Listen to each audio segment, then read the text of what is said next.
when you can actually work with someone, couple, and you can look at them without that default mode network just constantly telling you a story, and you can drop into your heart. That can be a real conversation. Einstein said it perfectly. The same mindset that created the problem can't be the one to solve it. And if we can free ourselves from truly identifying with that voice in our head, the mind, constant chatter, and starting to experience freedom, and not just relationships, but every area of your life.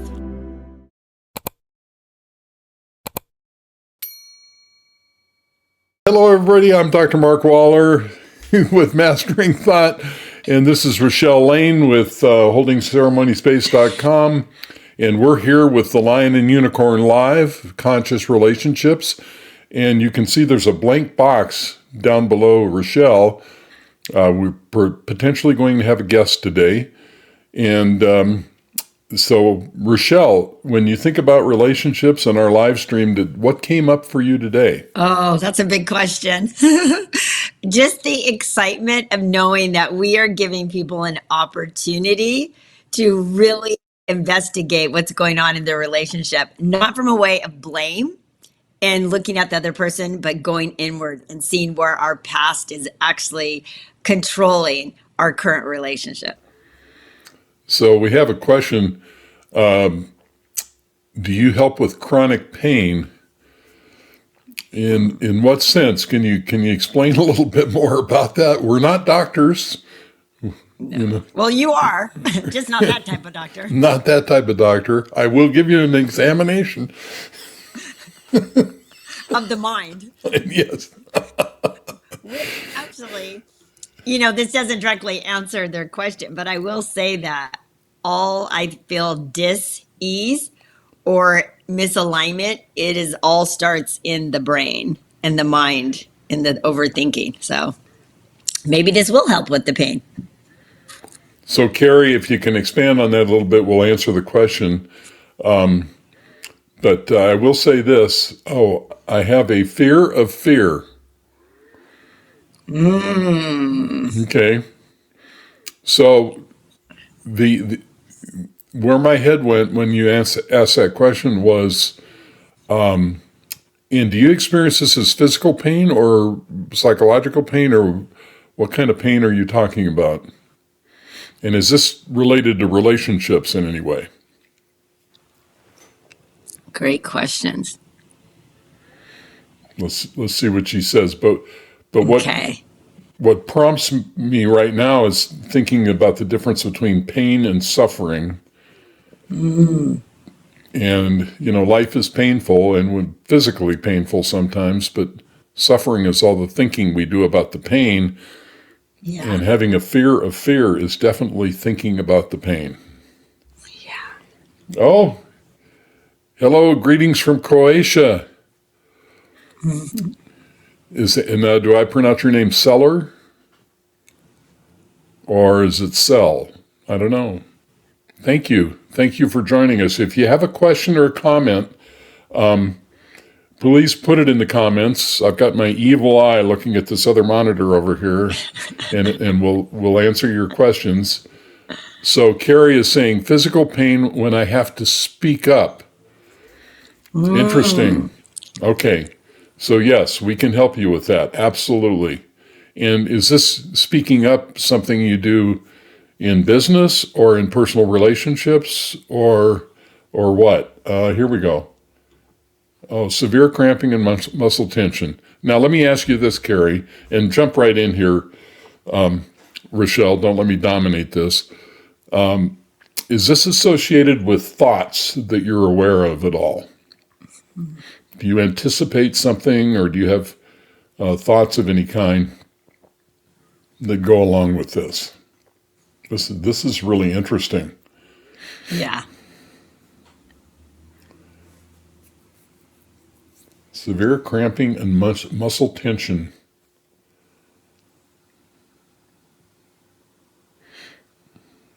Well, I mean, just while we're waiting, for me, like, we know that if our thoughts can make us sick, then our thoughts can definitely make us well. So if something that is directly related to fear of speaking up. Okay. Okay. Go ahead. What is she saying? In personal relationship. Rochelle, can you see the comments? Oh, there we go. Yes, now I can. I had my box down to low. Now I can. All right. Thank you. All right. So, in personal relationship, explain. Oh, here we go. Oh, yes. Thoughts are nonstop. Okay. So, let me ask you a question. Have you ever thought that the physical symptoms you're experiencing? Well, let me ask it this way: how far back can you go in your life when you think about personal relationship and experience those feelings? So we'll see what she says there. So obviously the thoughts are related to the relationship. Mm-hmm. So let's just go back through what she said while we're waiting here. She has physical pain when she speaks up in a relationship, severe cramping and muscle tension in a personal relationship, and the thoughts are nonstop. Okay.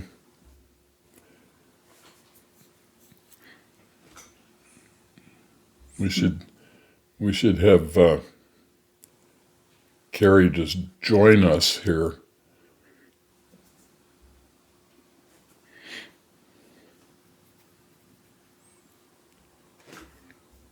Okay, so we'll wait. She's probably typing a long answer. So can I ask you, when you described this model, the lines in the unicorn, and I know you've described this, but it may be what is really happening underneath the behavior? So she's a unicorn. Mm-hmm. Because she is saying this. She's using the F word, and I don't know about your experience, Rochelle, but my experience is lions almost never use the word fear. Now that doesn't mean they never get afraid, but True. So Carrie, is this associated with some? Now we don't want to get into therapy or anything like this, but can you make an association between some childhood experiences and your current relationship? Because for those of you listening, this is absolutely fascinating. For those of you who are listening, childhood experiences leave emotional.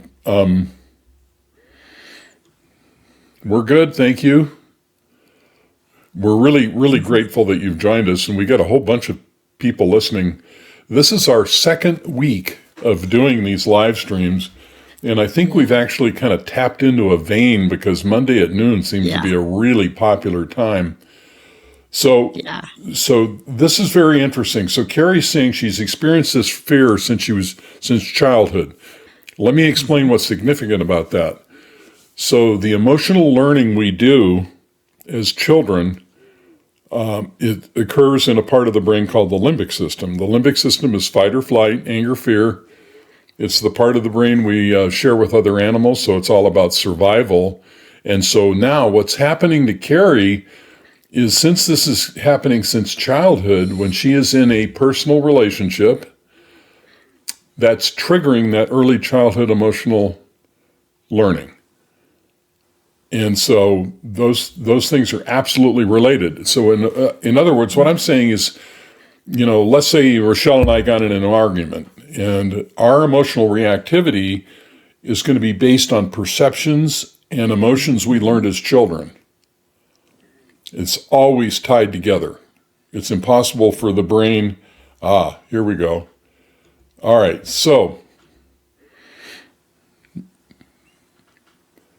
now let me give you a little exercise to do, Carrie. First of all, Carrie, I would absolutely recommend, and Rochelle, you chime in here too, I would recommend that you tune in on Thursday nights. You need to learn moment mindfulness, because this is coming from thoughts, And if you can learn moment mindfulness, you can be free of this whole thing. The other thing you can do, though, and this is very easy for you to do, is every time this fear comes up, I want you to ask yourself the question, how is this related to my father? Now, you can do this even if if you don't remember to do it until the next day. So you're in a relationship and you're feeling this fear and the physical pain, and yes, very strict Catholic education. You bad little girl, you need to feel guilty.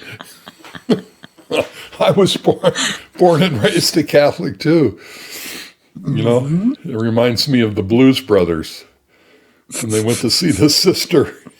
He said, "You got a bad attitude and a foul mouth," and she kicked him down the stairs. Do you remember that, Rochelle? I do. So this is the exercise I want you to do. And even if you don't remember this until the next day, it's okay. So remember that fear and then ask this open-ended question, how does this relate to my father? And don't try to answer the question. Just allow the answer to come to you. Your non-conscious brain already can see the relationship, but what will set you free from this is being able to see this in real time as it's happening, and this exercise will connect the dots for you so you can do that. Rochelle, do you have a comment on that at all? Just agreement. I think that question has helped me tremendously in my Oh, current really? relationship. Yeah, being able to, because I can feel the reaction coming up. And sometimes you can't stop it, right? It's Right, already right. there. Body is already responding, reacting before your mind can even catch it. And so afterward, I'll be like, okay, what was that really about? What was I really upset there? And asking that question has been helpful. And I guess that's why I really like working with couples. And so outside of your amazing book and using this model, Mark, you mentioned the amygdala and the default mode network. And so that's really big when you can actually work with someone, couple, and you can look at them without that default mode network just constantly telling you a story, and you can drop into your heart. That Uh-huh. can be a really cool conversation. Are you ready for this? Here, we got a What? comment from Carrie. This will blow you away. You I nailed sound it. like the nuns. That is hilarious. Oh How my did you God. know? Sound like the nuns. Boy, I remember going to catechism as a little boy. I Yeah. didn't go to Catholic school, so I had to go to catechism. And yeah, I may as well have gone to a prison camp. So, Carrie, give me your reaction to the little exercise that I kind of prescribed there. Tell me what you think of that, or ask any questions. And oh, by the way, while we're waiting for that, you see this blank little box here below Rochelle.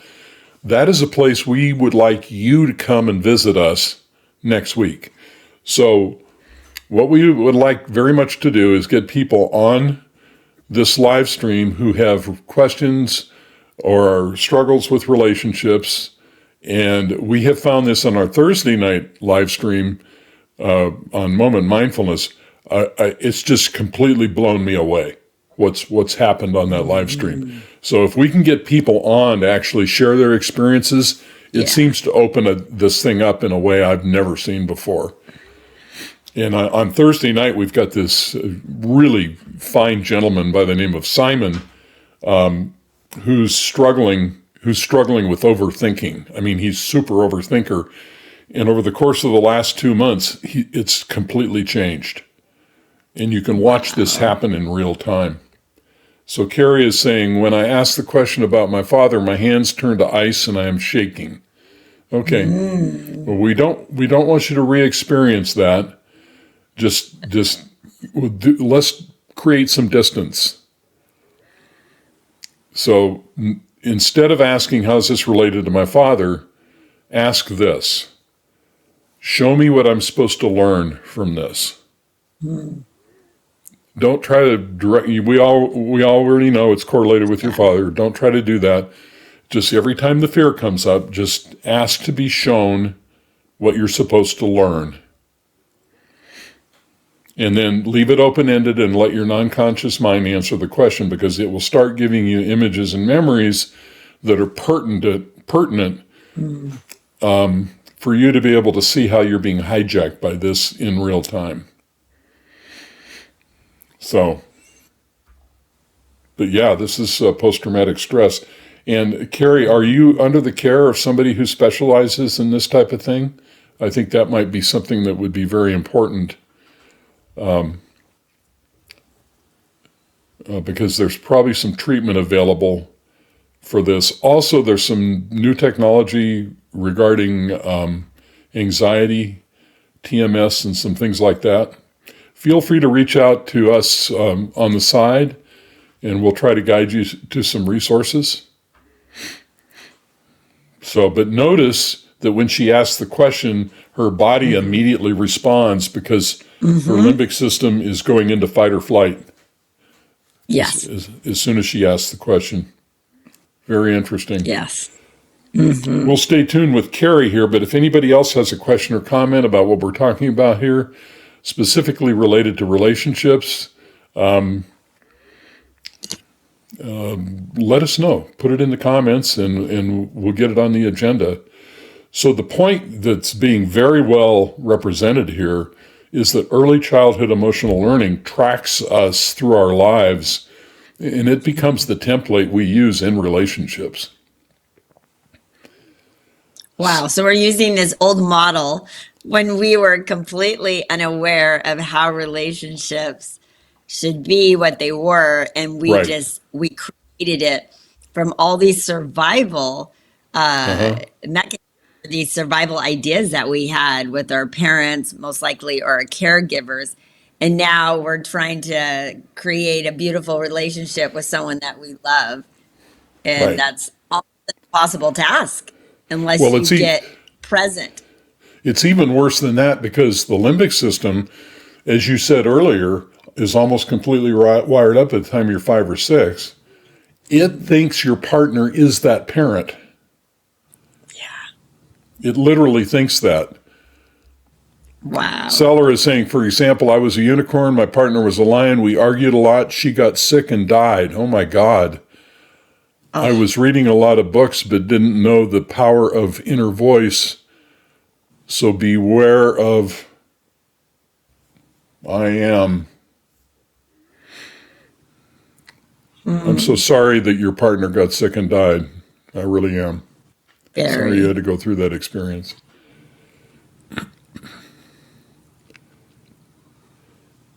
Yeah, the power of the inner voice is omniscient as long as we allow it.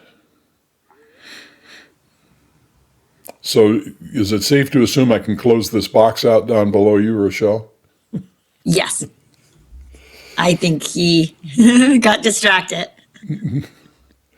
Maybe he's in a relationship with a beautiful woman.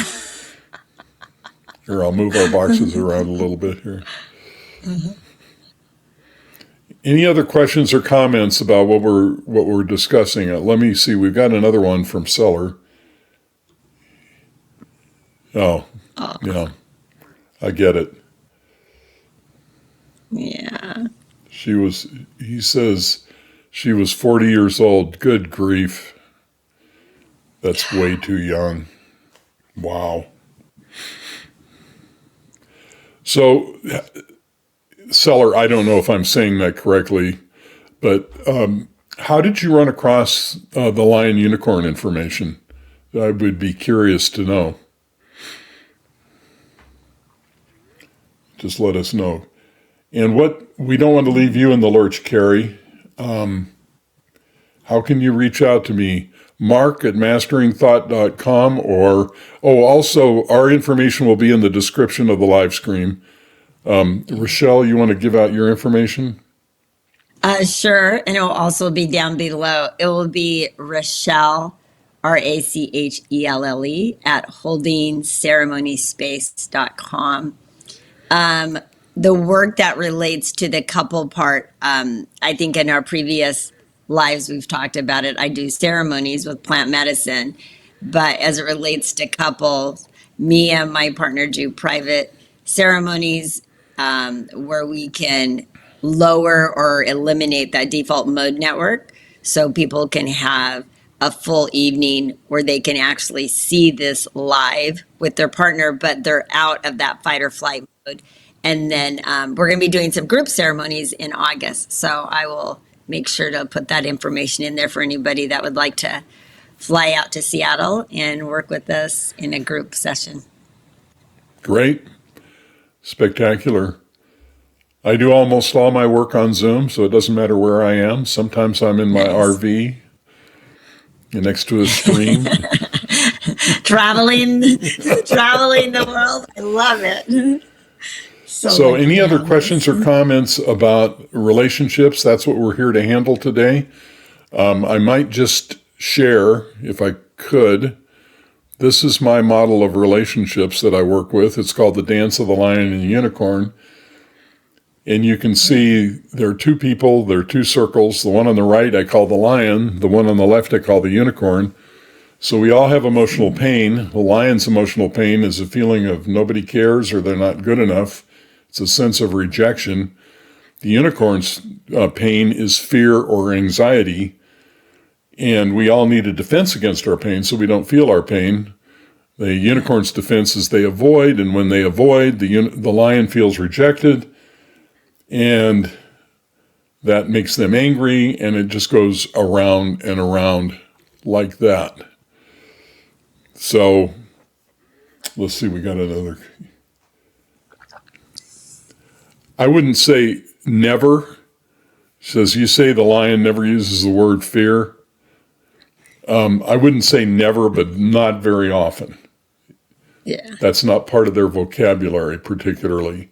For unicorns, fear and safety are a frequent part of their vocabulary. That's not right or wrong, good or bad. That's just the way people talk different. Yeah.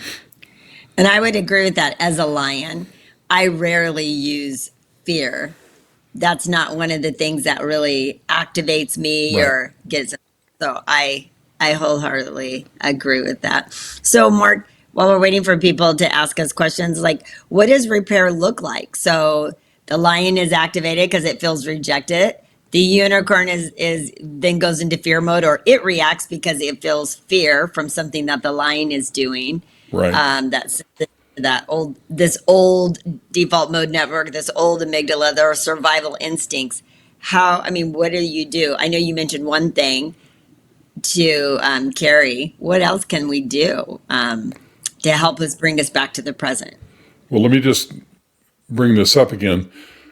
These big circles are the limbic system, and the lion and the unicorn are unconscious patterns.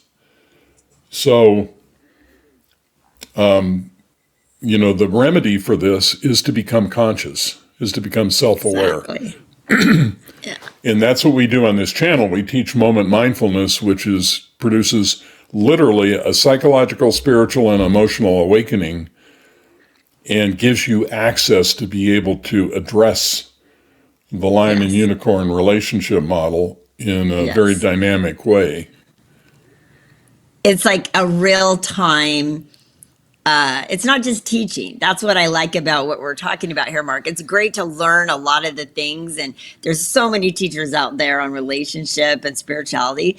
But I think what is different about what we're providing on this channel is some actual activate, like something real that you can do right away. And it's not you have to learn something new. You don't have to go to a workshop or anything to do this. This is just understand.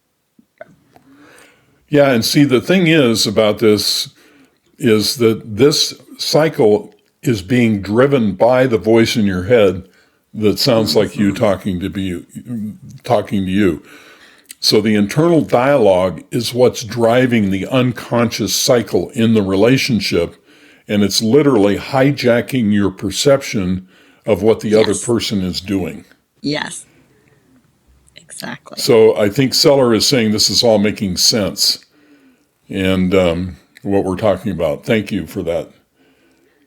So if you have any other questions, we're going to be around here for a few more minutes. We're talking about relationships. I'm Dr. Mark Waller. This is Rochelle Lane from HoldingCeremoniespace.com. We come to this from very different angles, but we arrive in the same bus with flowers on the side. And I mean, what's interesting, our relationship is fairly young, but I don't honestly remember either one of us saying anything the other one just intuitively, instantly understood or agreed with. Yeah. Yeah. I think it's like, it's just and I don't want to we are the final truth, but when you're dealing in truth, it's always going to cross. It doesn't matter how we get there, the different modalities. It's just the truth. Right. And I think this is what is, maybe not what hasn't been said. And I don't know if it's because people just didn't understand this, Mark, as a therapist in the way that they train and coaches. But when I saw your YouTube video, and it was just such a simple concept of moment mindfulness, and I had, like I said, an experience right there in that moment. I was like, oh, this is what truth should feel like. Really simple. And just in case you want to get a hold of me, in the description below, Rochelle's information will be there, and there will be a link. If you want to have a conversation, just click the link. You can go access my calendar, and we can have a brief conversation, see how you can be helped.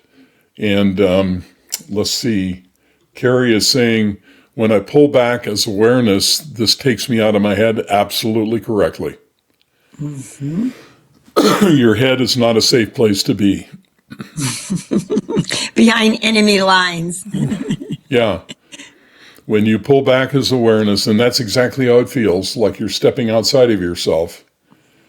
In psychology, it's called metacognition, and that's what we teach, how to step outside and look, as long as you're stuck in the limbic system, your perception is being hijacked by your childhood. Yes. When you realize you're not the voice in your head, you develop perspective, which allows you to see other people's points of view other than your own. And it does feel like somebody just cleaned the windshield. Absolutely. Mm-hmm. Seller's saying we had two good hearts. You speak from experience. Rochelle, I know you've been at this for a number of years. Oh, Carrie, I follow Rupert Spira. I might just comment. I just recently posted a video on YouTube that went viral, and you might be interested in watching that. Some of the Rupert Spira fans are not real happy with me right now, but I was willing to take. I absolutely love Rupert Spira. I think he's amazing. Moment mindfulness is a little piece in the corner that got missed by a lot of these teachers, and it's the thing that everybody needs to make this actualize in their life. So I would, encourage you to research that and find out what that's all about, because I've had many, many people on the journey for enlightenment for many, many years come to me, and when they do moment mindfulness, they find the awakening they've been looking for 20 years. Your humor makes me relax. I wish you were not the only one. Well, the right ones will find us, Mark. We have to have fun with this. I mean, come on. Actually, everything I do as a therapist is fun. Yeah. I agree. This is all very serious, but you have to look at it with a sense of humor, because once you step back from this and see how all the pieces fit together, it's amazingly simple, and it's just makes you feel lighthearted. It's true. Well, and it gives you a hope that there is hope for all of us. Like there's actual, we don't have to stay in the, I mean, it's Einstein said it perfectly. The same mindset that created the problem can't be the one to solve it. And so we're offering levity. We're offering just a little a perspective that maybe you haven't looked at before. And with that comes humor. So I think I'm going to leave this comment up for the rest of the time.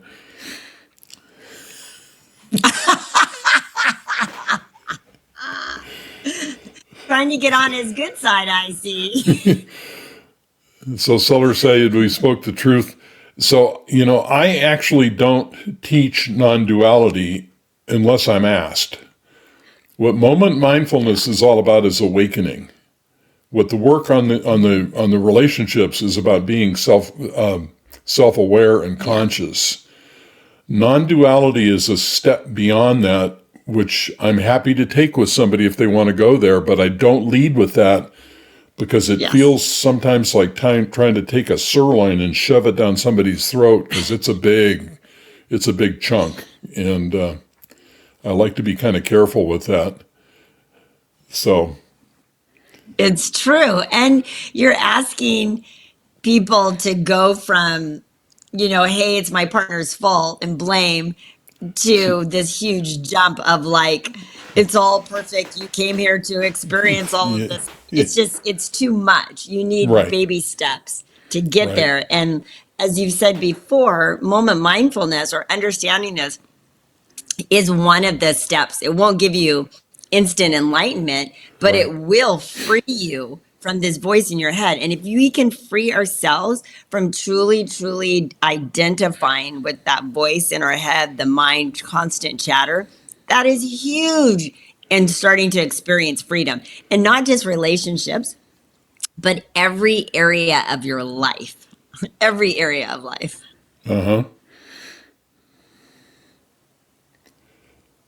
Basic. I understand what you're talking. Steps. Nice. Yes. Yeah. So beautiful. Anyway, we're here to talk about relationships, and there is no greater force for awakening than being in a relationship. Unfortunately, for a lot of people, they think the spiritual journey is to try to get outside of a relationship. As a matter of fact, there's a very famous teacher on the internet who will remain nameless, who thinks you're more spiritual if you live alone. And I totally, absolutely 100% disagree with that, because everything that comes up in a relationship is there to set you free if you will deal with it properly. So true. Oh, so true. Carrie, thanks so much. The haters were pretty vocal, but everything you said about spirit totally made sense. Thank you. Very good. Well, Mark, there wasn't really anything hating. I think you're very disrespectful. I mean, you're very sorry. You're very respectful of all the teachers, because all those teachers I followed, I listened to their stuff, but I agree. The leap into just automatically freedom is really like not available for the average person unless they have this huge instantaneous awakening, which there are some people that actually do have that end up having some Kundalini awakening, or, their higher self just puts them online. But for the most of us, we need a step before that, like a couple steps. So everything you said was right on target. It was not disrespectful. Oh, did you actually watch the video? Yeah, I watched it last night. Okay. Yeah, I didn't. Yeah. I was very careful not to, but holy cow, the Tolly Nazis came out, and it was really interesting,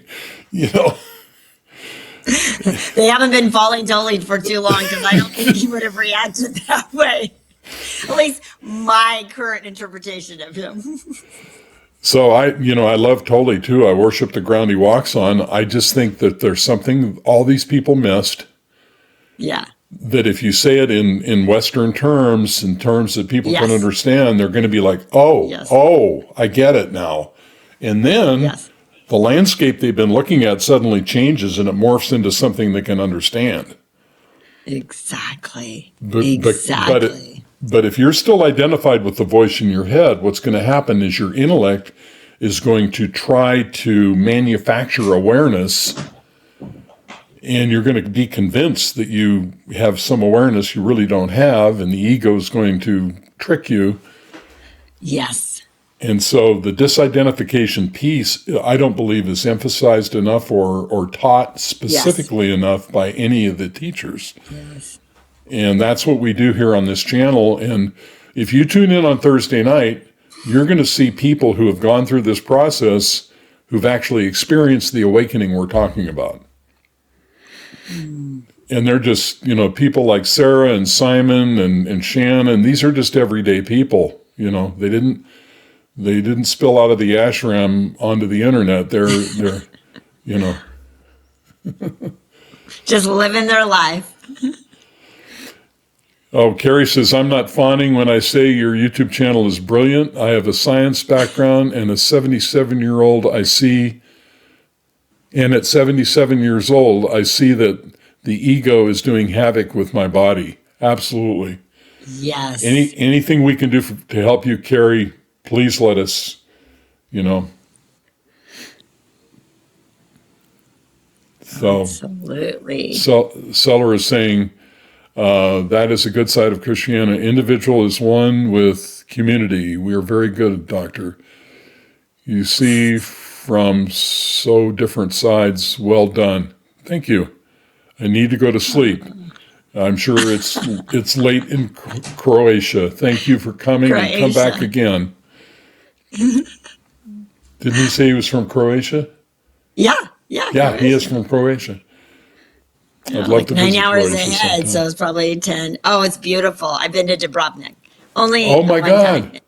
Oh. Yeah.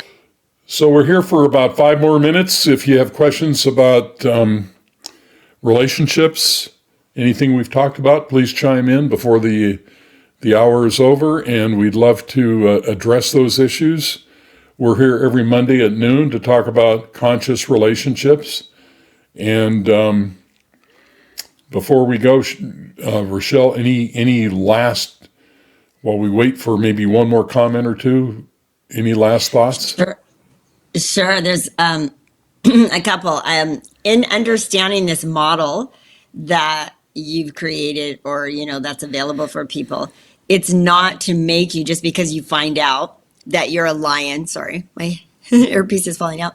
Just because you find out you're a lion or a unicorn, it's not to make you a better lion or unicorn, and it's not to give you an excuse of why this behavior is okay. It's just an understanding. So it's the beginning point of understanding how survival is actually taken over. And these are unconscious patterns. Right. So I don't want to get like, well, I'm a lion, because I remember when I was reading your book, I was like, oh, that's definitely me. I'm a lion. This is why I am the way I am.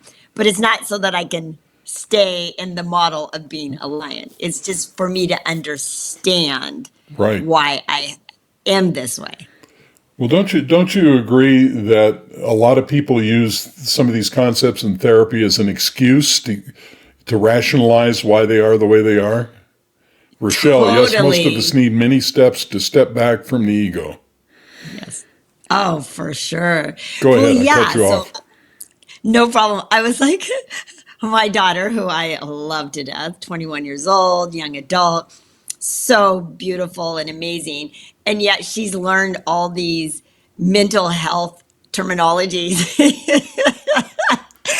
that she uses of why she feels the way she feels, or maybe sometimes when she's in a disagreement with me, that she'll throw at me, and I'm like, okay, but what are you going to do about it? You're just, it's almost like you're being a victim of it. Like, this is why it is. You're gaslighting me, or you're a narcissist, or whatever that term. And she's never called me a narcissist, by the way. But the terminology I hear working with other clients, as a coach, working with clients and whatnot, and having these terms, which are accurate. There are individuals out there like this. 100% people are in these roles. However, they're still for our growth and transcendence. It's for us. This is why they're in our field right now. This is for us to outgrow them, not to justify our unconscious behavior.